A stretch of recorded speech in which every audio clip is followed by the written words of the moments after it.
I'm about to close my first lease, Nice. and I just want to make sure because I hear that there's different ways you can get paid out.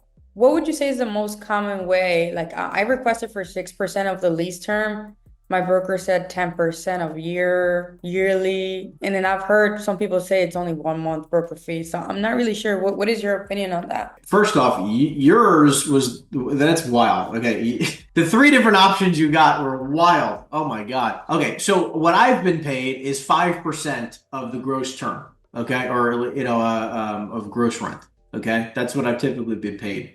Okay, total on a lot of the leases that I've done.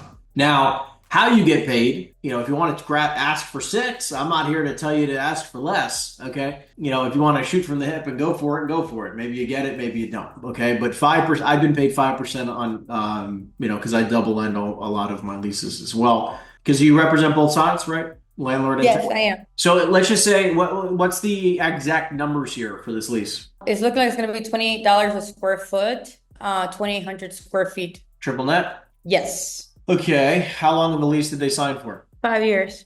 5 years with options of 5. So you only get paid on the initial lease, right? Not the whole Well, if there's a 5. renewal, yeah, you get paid on the renewal. Well, that's not normal. But I think, What? I don't know. I'm saying if they agree to the extension at that time, you will be owed money.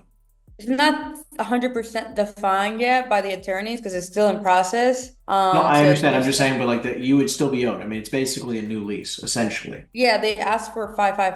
That's fine. What I'm saying to you is that what you're going to be paid on is X% of the initial term. Of the initial term. So the initial term is 5.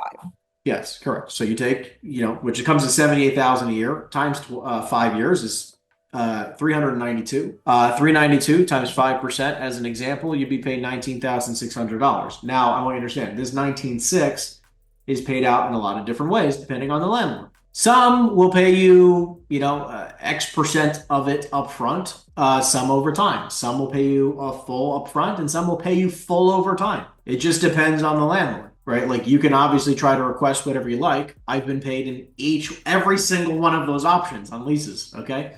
So it's not like one size fits all. So just keep in mind, you might be making 5% a month for the next 5 years if they pay it. You might be paid 50% of it up front and 50% of it over time. You might be paid 100% of it up front and 100, and none of it over time, right? So it's not like it's not a one size fits all. So Yeah. when you're talking to landlords, it's good to also get an expectation here. Who else has done leases? You want to raise your hand and talk about what your experience was when getting paid? Come off mute, Chelsea. I know you've done a I lot. do. Yeah, good. Yeah, so usually in the LOI, there's a brokerage section, and I'll state that there's going to be a separate agreement drafted, either between the landlord and the brokerage, or the listing agent and the buyer's agent, or the tenant's agent. So yeah, like what Henry was saying, like 5, 6% is pretty standard, but if there is a tenant's agent on the other side, they might have negotiated 6% that would be split 50-50, and then you would get 3. And then No, what have the you one been that I'm paid? actually doing the one next door to you, Yeah. Chelsea. Oh, nice. Yeah, we have to talk about that. But for the schedule, so it's again, it depends on like what's negotiated. Sometimes it's 50% upon lease execution after all contingencies have been met, or sometimes it'll be 100% upon rent commencement or store opening, whichever is sooner. Yeah, So have you that's discussed? I'm guessing none of this has been discussed, Marlene. No, it's back and forth with emails, back and forth, and that's why uh, I put the LOI in already. Already, it's like they're very interested. They were going back and forth.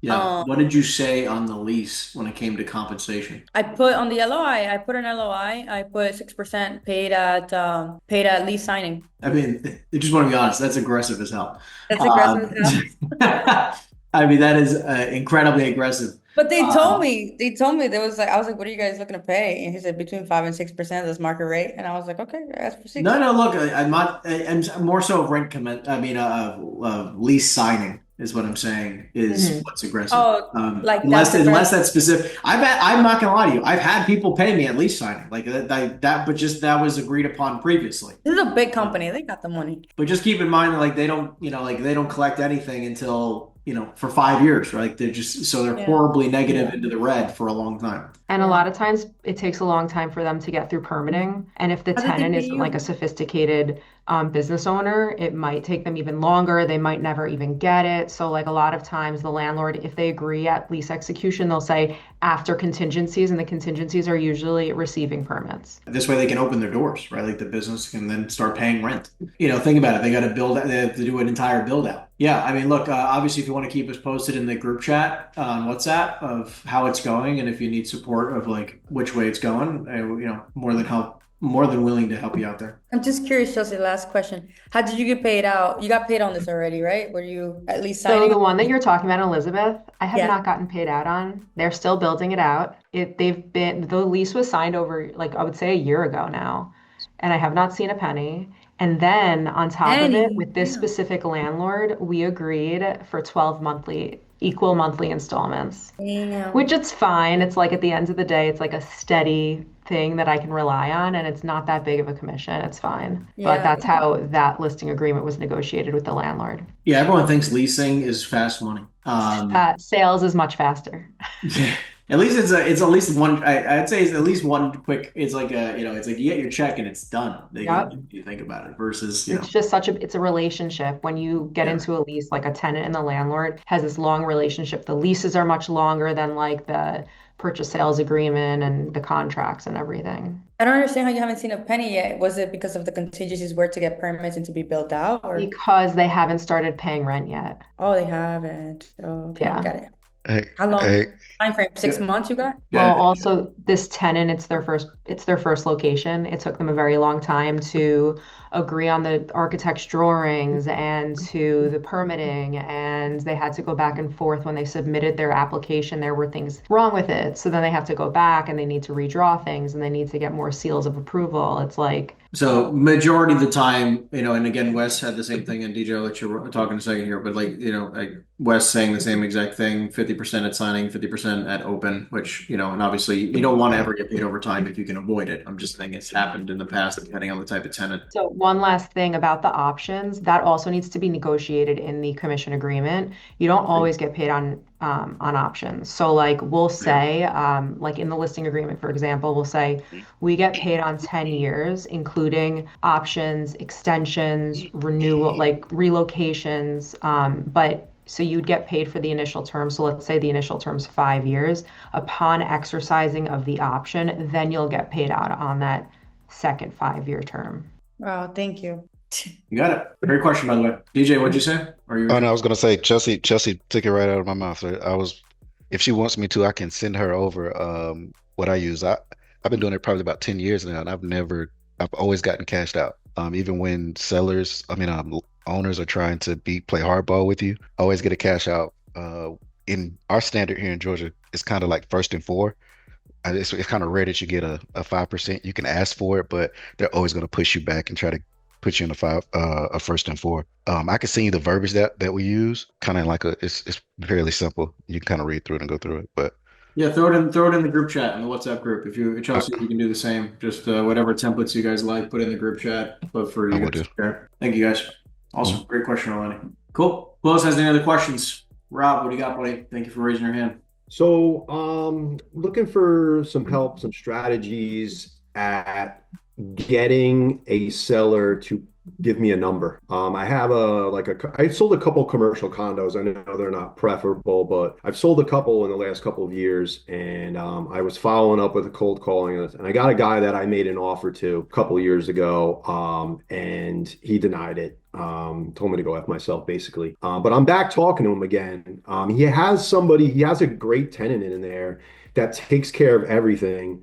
He's not paying a ton, but that's what I'm trying to explain to the guy. Like he just he just says no to any offer I pretty much put out there. I haven't really gone up that high. I'm just looking for some strategies to get him to give me a number so I have something to go off of because Yeah. I would have to accept like much less, I feel like, as far as like a percentage, on return I understand. to do. So I want you just to continually, because there's a couple ways to look at it, right? One way is that, let's read between the lines real quick. Somebody who's giving you the type of responses that this guy is giving you is what? Well, I know he's not really that motivated. So hold on, just pause there for a second. I know he's really not that motivated to sell. Well, I think he is. That's my opinion from the responses I've got. No, but sure, but I'm just saying, like, but hold on. You're saying out loud, I don't think he's that motivated. Because any person, by the way, who's responding to you the way he is, I think every person on this call would probably agree. Just a waste of time.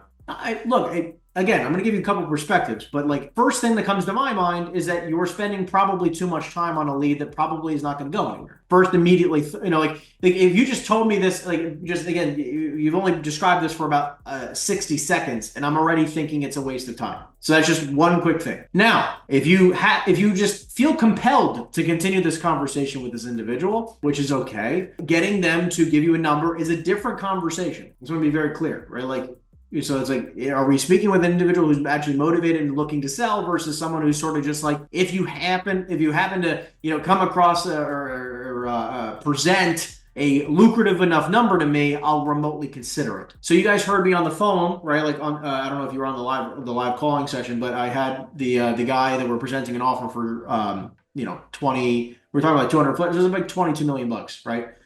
Basically what I had offered him. And originally he basically said to us, like, look, if it's not even above 250 foot, I wouldn't even remotely consider it. He even said on the call, I've been offered 300 a foot. Now, the only reason why, because this guy's kind of a little bit different than your guy, but pretty similar in the sense where like, he's not ultra motivated to sell. It's the first thing he said, like, let me stop you. I'm not that interested in selling unless X, Y, and Z. It's like, it's like you guys are like trying, I told you I wasn't interested in selling and blah, blah, blah. Like, and I obviously had to reassure him, like, look, I'm very well aware that you don't need to sell this property. It's more so if the terms make sense, right? So as long as you're number one, the expectation, everyone's understanding what's going on. The difference, though, also, I presented him an offer, and he said that didn't work. He did not come back to me saying what would work, right? Like, besides the fact that he said, like, if it was north of 250 a foot and had all of these different things in the terms that he would agree to, right, then he would remotely consider it. But it's not like he said, like, this number is exactly what I need. So the counter wasn't exactly a very, like, one number, you know what I mean? Like, a very, very, very super specific counter. The offers you've presented, the only thing he said is kind of screw off or, not interested. Yeah, well, listen, I based it, and that's the thing too, is I kind of tried my best to base it off of like the price per square foot of, comparable properties. Because what I tried to do is come with an offer that wasn't like a complete like low ball, like ridiculous, but get close where I would pay it and try to get him to respond to me just to see. And still like this, like I said, it's like second or third time I've talked to him. So what I'm saying is that like at least if I can get just anything out of him, I feel like it would give me a little bit more of a, I guess, help me make the decision whether I should. Have you only given him verbal offers or have you presented it written?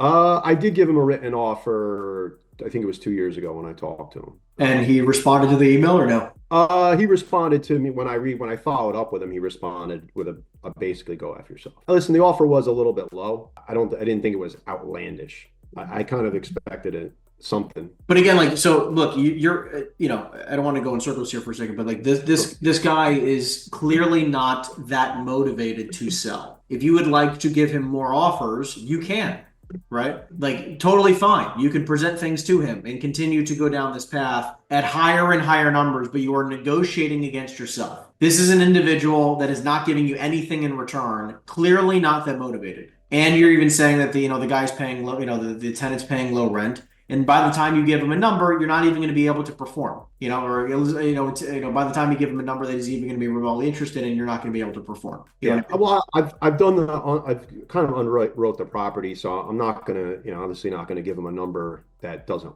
work for me. But... No, for sure. But I'm saying it sounds like to me, unless the number is in that range that doesn't work for you, it's going to be very difficult. Now, if you want to go higher on an offer, go for it. If you want, look, guys, I have presented offers on properties, okay, letters of intent, signed my name with price and terms I probably wouldn't agree to actually performing it. I've done that to get them to give me fucking responses. Like, I've done that. It's okay. Like, if they're giving me nothing, like, I've had plenty of sellers who they go, listen, I'm not giving you a rent roll or a P&L or anything until I see a letter of intent with XYZ on it. And I'll say, okay, great. Here's a letter of intent with XYZ on it. No problem, right? And then we can start from here, right? Like, it doesn't mean I'm willing to pay what I just put a letter of intent together at, but I can at least get some financials, information, whatever, right? So if you want to play that card, you can. just know that you put yourself in a position where, you know, you might be reassuring this individual that you can get him his number. So you have to, you know, kind of see it from both angles here.